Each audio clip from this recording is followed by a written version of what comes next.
Bonjour à tous, bienvenue dans votre émission à la rencontre des élites, une émission spéciale qui se passe tous les samedis à partir de 16h ici sur votre chaîne Ngalam TV. À la rencontre des élites, une émission auquel nous avons décidé de rencontrer des personnes spéciales qui se sont battues pour réussir dans leur vie, des personnes qui sont des sources de motivation et d'inspiration. C'est ainsi nous avons invité le président Mohamed Ben Diop, président du parti Passe-Passe, candidat à l'élection présidentielle 2024. Président, bonjour. Bonjour, mon cher. Merci d'accepter notre invitation.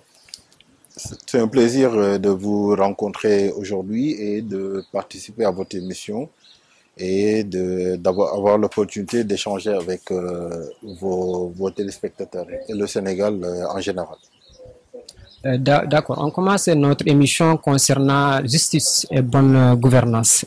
D'après le rapport du Cour des comptes publié en mi-décembre, disant qu'il y a un détournement du fonds concernant donc l'argent qui a été mis en place pour la gestion contre le Covid. Mais finalement, ça a été, on a entendu un bruit disant qu'il y a un détournement. Pourquoi cette conflit d'intérêts? Voilà.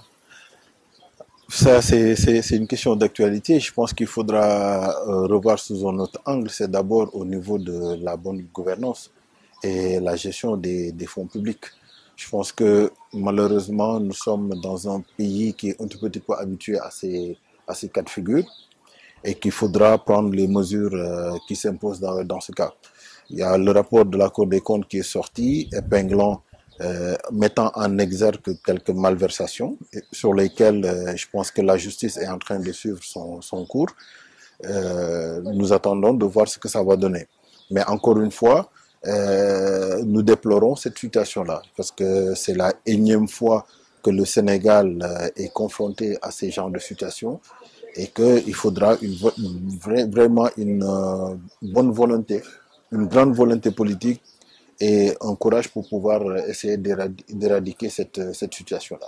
Vous avez tantôt dit dans vos discours volonté politique. Ça veut dire, voilà, volonté politique. Ça veut dire que quelque part, il y a eu du laxisme. Parce que de ce que je peux savoir, il y a une personne, parce que là, je reprends les termes du rapport, une personne qui a été bénéficiaire d'une quinzaine de contrats pour une seule personne avec plusieurs entités, une autre personne qui se permettait de faire des retraits réguliers d'un certain montant sans pour autant qu'il y ait des justificatifs derrière. Donc ça veut dire que quelque part, il y avait un laxisme. Je peux comprendre que le Sénégal était dans une situation d'urgence, de crise, qui faisait qu'il fallait réagir le plus rapidement possible et qu'on a dû faire entorse à la réglementation en la matière, mais c'est pas une raison quand même pour permettre aux gens de délapider quelque part cet argent qui a été le fruit d'un appel d'un appel, disons, collectif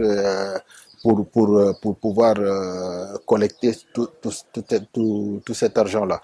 Donc, quelque part, je pense que il y a tromperie dans la destination de ces fonds-là et j'espère que la justice mettra tout ce qu'il faut pour nous apporter les réponses que nous attendons ou éventuellement sanctionner les personnes fautives. Des personnes fautives. Concernant, si on a vu ça, donc en tant qu'expert donc reconnu par la Banque mondiale, on peut dire aussi qu'il y a la gestion, ça manque en fait. Alors, s'il y a des gens qui ont été épinglés, ça veut dire que quelque part, il y a eu malgestion. Donc, et qui parle de malgestion, c'est pas uniquement au niveau d'un seul département ministériel, mais c'est au niveau de plusieurs entités.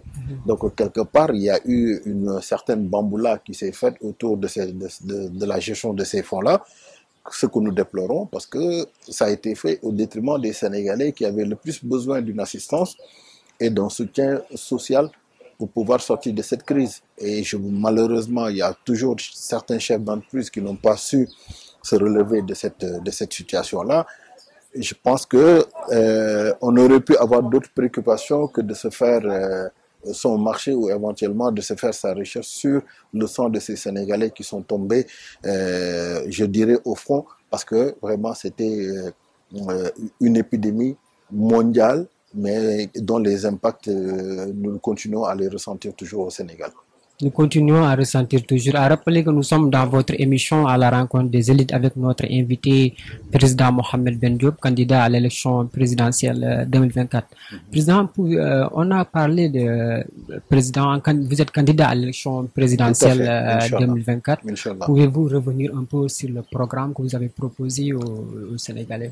Alors, le programme que nous allons proposer aux Sénégalais va s'articuler autour de 4 principaux axes. D'abord, revenir à nos fondamentaux.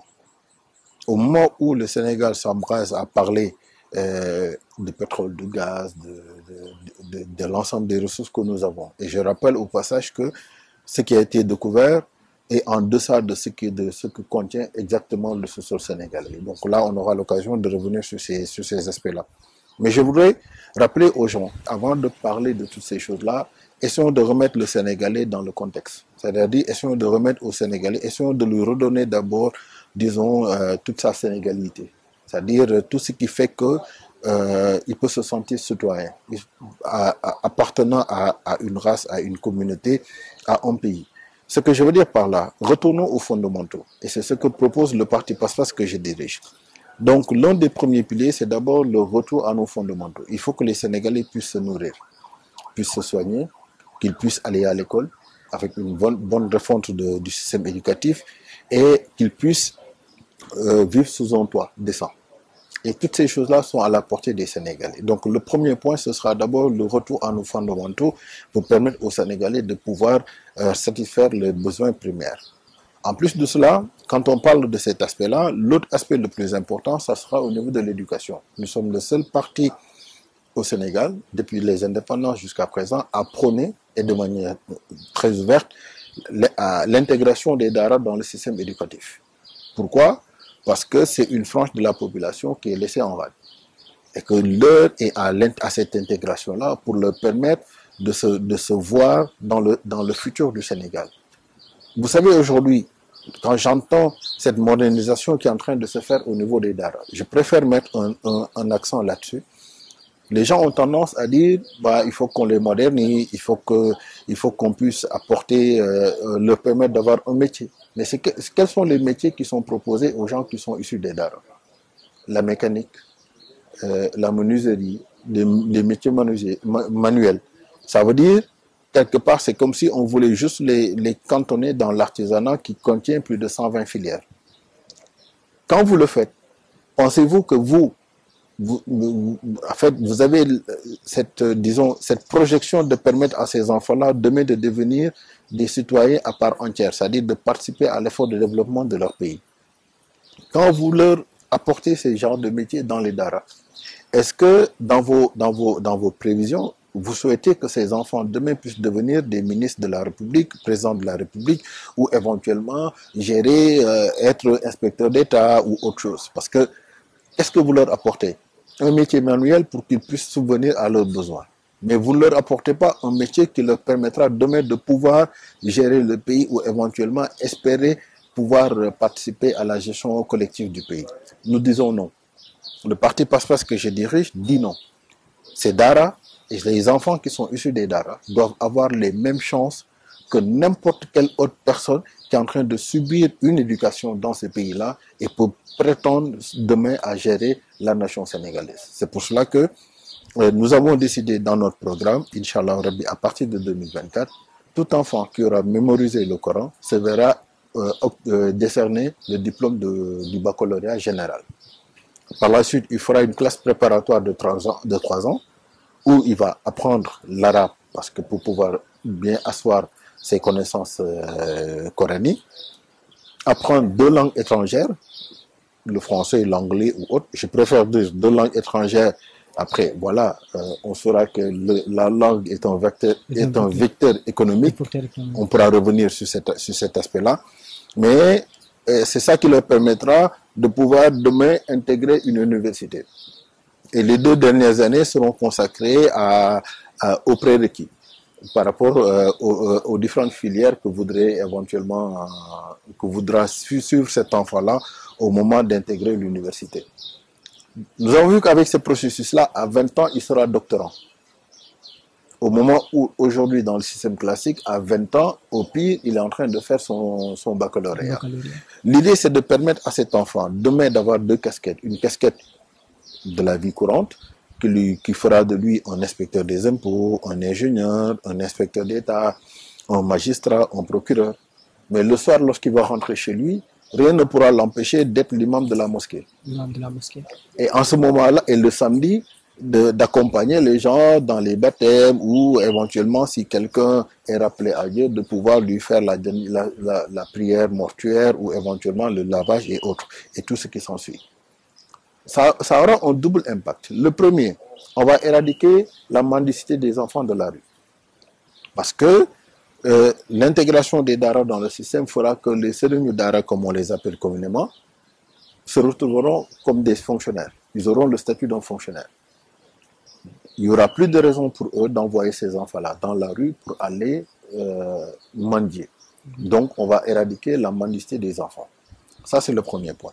Le second point, ces enfants seront sous le contrôle du ministère de l'Éducation nationale, avec une éducation qui sera obligatoire, donc pourront préparer leur avenir beaucoup plus sereinement. Et autre chose aussi, le Serigne Dara qu'on voyait hier et avant-hier sera différent du Serigne Dara d'aujourd'hui parce qu'il se verra octroyer un salaire qui lui assurera une certaine indépendance vis-à-vis de beaucoup de choses et de plusieurs tentations. L'idée, c'est vraiment de redonner un statut au Dara, au Serigne Dara et éventuellement à l'enseignement coranique et permettre au Sénégal de préparer une nouvelle jeunesse qui aura des valeurs. Nous tous, nous sommes contents lorsque nous voyons quelqu'un qui a ces valeurs-là. Et j'en donne pour exemple. Souvent, on nous dit, et là je salue au passage nos amis et frères chrétiens, parfois on vous dit, telle personne est quelqu'un de très, très, très correct, très assidu, très courtois et autres, parce qu'il a reçu un enseignement catholique. Ce qu'on oublie derrière cet enseignement catholique, c'est un enseignement religieux qu'il a reçu. Donc, et c'est ce qui lui donne ces valeurs qui font qu'il devient irrespectable et tout ce qu'on veut. Au même moment, si nous donnons les mêmes prérogatives à celui issu des Dara, il va certainement qu'on aura le même résultat. C'est quelqu'un qui aura une prise de conscience assez énorme de sa responsabilité vis-à-vis de la société et éventuellement dans la gestion de la chose commune. Vous avez parlé tantôt du scandale des fonds Covid. Au même moment, parce que ça a été fait par des gens dits des intellectuels. Au même moment, une personne issue des Dara, en l'occurrence Serigne Mountakha, qu'Allah lui prête longue vie encore, a investi des milliards dans la construction d'une université. Donc c'est pour vous dire, dans le parallélisme des formes, l'un, il est issu de ce qu'on appelle des systèmes classiques, c'est des intellectuels qui ont cette présomption certes d'innocence en attendant que la justice se prononce, mais quand même qui ont été épinglés pour avoir détourné de l'argent public. De l'autre, une autre personne issue des Dara, c'est-à-dire une autre éducation, qui prend des milliards et qui l'investit dans l'éducation. Donc c'est pour vous dire la valeur que ça peut porter et ça peut amener chez la personne d'être issue d'avoir à la base cet enseignement religieux, qu'est-ce que ça peut faire et comment ça peut le préparer éventuellement à affronter le monde de demain. Donc, notre programme tourne autour de ça. Vraiment, vous voyez qu'on met beaucoup plus le doigt sur tout ce qui est valeur et autres, parce que c'est assez important. Nous allons vers un pays industriel, très industrialisé dans les années à venir.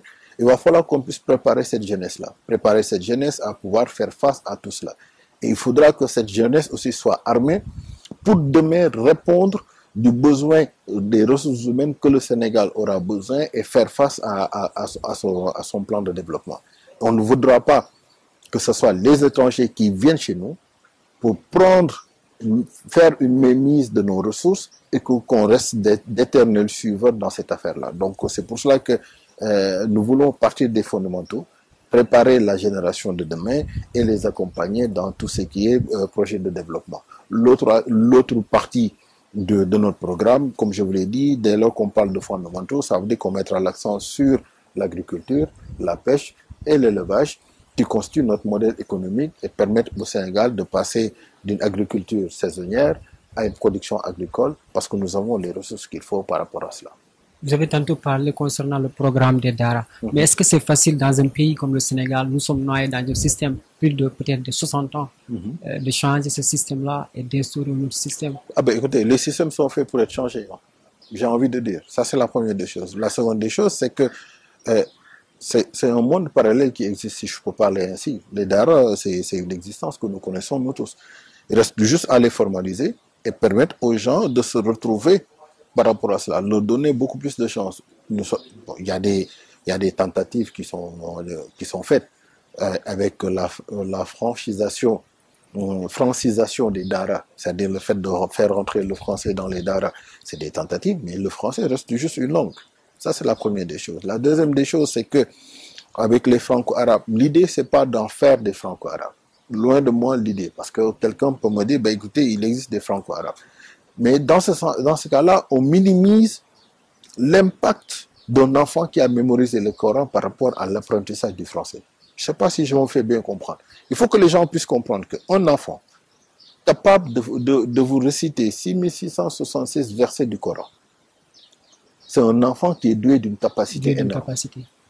Donc, si nous poussons un tout petit peu, il a déjà la pédagogie, il a le raisonnement scientifique, il a la capacité de rétention, il englobe tout cela. Je pense que c'est quelqu'un qui peut participer au développement du pays et au devenir de la nation. C'est un enfant exceptionnel, qui a un QI exceptionnel, qui est en surdoué à la limite, et qu'il faudra qu'il puisse intégrer une école spécialisée pour pouvoir demain faire partie de ceux qui vont décider pour ce pays-là. C'est ça que nous voulons donner au Sénégal. Et ces gens-là existent. Ces enfants existent parce que à chaque jour qui passe, il y a des centaines de milliers d'enfants qui récitent le Coran et qui se retrouvent dans la rue. Le fait de mettre en place cette école et de mettre en place ce système permettra de pouvoir récupérer toutes les personnes qui ont déjà mémorisé le Coran, qui malheureusement n'ont pas eu la possibilité de faire des études supérieures. Le fait de mettre en place ce système, nous tous nous savons qu'à partir du baccalauréat, on peut retourner à l'université, quel que soit son âge, pour pouvoir suivre une formation, suivre un enseignement supérieur. Tout de suite, on permettra à des milliers de Sénégalais ayant mémorisé le Coran et qui sont peut-être dans la rue en train de vendre et qui sont devenus des vendeurs de sous-vêtements, de se redonner une seconde chance en réintégrant l'école, en passant par la classe préparatoire et demain peut-être avoir la chance d'intégrer l'université et de faire des études supérieures. C'est ça que propose Face aujourd'hui. Nous voulons un programme endogène, basé sur nos valeurs, basé sur nos forces intrinsèques, basé sur ce que nous avons et ce que nous maîtrisons le plus pour permettre au Sénégal de préparer ses élites de demain. Vous avez parlé concernant l'agriculture. Oui. Pouvez-vous un peu développer, voilà, parce que j'ai l'habitude de dire que malheureusement nos chefs d'État pensent que la vie se limite tout simplement à Dakar. Nous avons une richesse, surtout la vallée du fleuve Sénégal, mais malheureusement. Alors, c'est très intéressant de parler de notre programme agricole parce que, comme je l'ai dit tantôt, avec d'autres de vos confrères, en 6 mois, le Sénégal peut régler son problème d'indépendance alimentaire. En 6 mois, le Sénégal peut être indépendant alimentaire, sur le plan alimentaire. Nous avons 4 millions d'hectares ou un peu plus de terres arables. Sur ces 4 millions d'hectares de terres arabes, 200 000 sont aménagés à peu près et tous ne sont pas exploités. Ça, c'est le premier constat. Le second, nous perdons l'équivalence de 25 à 30 milliards de mètres cubes d'eau douce qui se déversent sur l'océan. Le sous-sol de la zone dont vous venez de parler est regorgé d'eau douce et avec une équivalence de l'ordre de 30 à 35 milliards de mètres cubes d'eau. Nous avons du soleil, presque 11 mois sur 12, pour ne pas dire 12 mois sur 12. Et un vent assez favorable à l'agriculture qui souffle au large du Sénégal. Qu'est-ce que cela favorise? Que le Sénégal peut passer d'une agriculture saisonnière à une production agricole. Il faut juste de la volonté politique pour pouvoir le faire. Nous avons fait en interne une étude qui nous permet de pouvoir produire jusqu'à 5 millions de tonnes de céréales par an. 5 millions de tonnes de céréales par an, ce qui va générer 3 millions d'emplois directs, rien qu'en boostant notre production agricole et passer à une production annuelle. Donc le fait de le booster, ça permettra de créer une ceinture verte du nord vers le sud. De cette ceinture verte, le Sénégal pourra capter ce qu'on appelle la taxe carbone. Parce que nous allons faire beaucoup de reboisement qui va participer à la protection de la couche d'ozone. Et nous avons le principe du pollueur-payeur, qui est un principe international qui nous permet de pouvoir aller chercher cette taxe carbone qui veut que les plus grands pollueurs puissent payer à la place des autres qui sont en train de protéger la couche d'ozone. De cette étude, il en est ressorti que le Sénégal aura quelque chose comme 5 000 milliards de revenus par an, rien qu'en faisant une production agricole dans toute sa chaîne de valeur, et ça va générer quelque chose comme 3 millions d'emplois directs. Et nous savons que quand vous créez 3 millions d'emplois directs, vous faites le double en emplois indirects. Au total, on sera à 9 millions. Et le Sénégal n'a pas 9 millions de chômeurs ou 9 millions de personnes en attente d'un emploi. Donc c'est juste pour vous dire que, ne serait-ce qu'avec l'agriculture, le Sénégal peut être indépendant. Même, en fait, tous les jeunes qui sont sans emploi peuvent retrouver un emploi décent et participer au développement du pays. C'est juste pour vous dire que nous n'avons pas de soucis dans la gestion de l'emploi des jeunes. Au contraire, j'en rigole un petit peu à chaque fois qu'on me pose cette question, parce que je suis plus dans l'expectative où ce sont plutôt les pays limitrophes et les autres pays qui vont venir chercher du boulot au Sénégal, mais ce ne sera pas le Sénégalais lambda. Ce ne sera pas le Sénégalais lambda. Pas du tout. Président, à quelques mois, je dirais bien, des élections présidentielles. Et d'ici bientôt, ça sera votre investiture à Kaolack. Tout à fait. Quel message lancerez-vous à ces populations qui nous regardent? Mais écoutez, le message, ce sera toujours un message de paix, parce que PASPAS, c'est un parti qui prône tout le temps la paix, pas uniquement dans nos paroles, mais dans nos actes, et dans notre manière de faire la politique. Lorsque nous disons que nous voulons faire la politique autrement, ça ne s'applique pas uniquement dans la gestion, mais c'est dans les personnes qui incarnent même cette politique. Nous voulons que les gens puissent se rassurer que malgré tout ce brouhaha qu'il y a autour du pays, parce qu'il faut voir, actuellement le Sénégal est en lambeaux. Chacun dit ce qu'il veut, on ne sait pas qui est qui fait quoi. C'est vraiment la demande. Du coup, nous avons besoin de reconcentrer les Sénégalais autour de l'essentiel, de leur dire qu'il existe toujours une solution par rapport à cette crise que nous sommes en train de vivre. Et il faut bien l'admettre, c'est vraiment une crise. Et que par rapport à cela, PASPAS vient vraiment proposer une alternative. Le choix de Kaolack, déjà, c'est un choix stratégique, dans la mesure où Kaolack, c'est le cœur du Sénégal.